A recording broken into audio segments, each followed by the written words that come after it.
A large storm is about to impact portions of the northwestern United States. Today, we're going to be breaking it down. Now, there's three sides to this storm, okay? We've got the area that could see severe weather from it, we've got the area that could see snow from it, and then we've got the area that's going to be able to see dangerous flooding from it.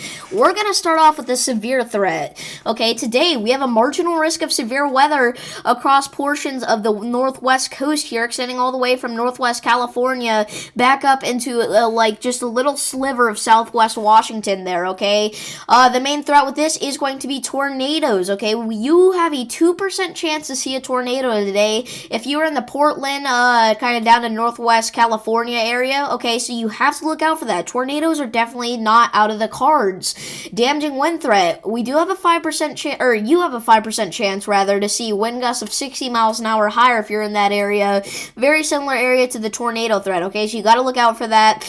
A 5% risk does not mean that we have a 5% chance to see that, just like in general in this area. We have a very likely chance to see wind gusts exceeding 60 miles an hour in this area, but we're just talking about it, like individual locations, okay? So like you have a 5% chance to see wind gusts if you're over here or if you're down here, okay?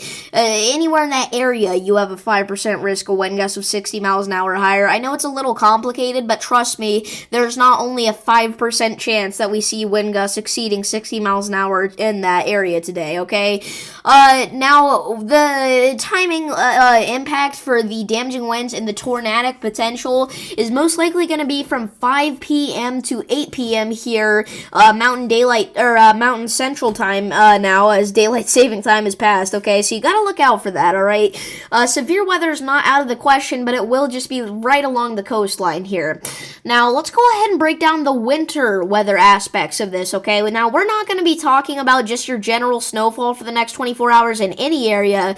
I'm going to have an update on that tonight for the entire United States. We are just talking about what this storm could bring, okay? Because it's going to bring snow to some places that usually don't see snow at this time of year. One of those being northwest Nevada, east central California, and then even like northeastern California, okay? There's a 1.5 inch reading here just southwest of Carson City, 1.5 inches of snow. You gotta look out for that. And then actually down here in south central Oregon is where we're gonna see the heaviest impacts. There's a 4.8 inch reading in the mountains near Gerhardt Mountain, okay? So multiple inches of snow possible in the mountains just with this one snow system, or this storm system, okay? So you gotta look out, especially in Oregon, alright? Washington could see some snow from this. The other snow that you're seeing is from something else, but this little itty-bitty area in northwest Washington is what we're watching for with this specific storm, so look out for that.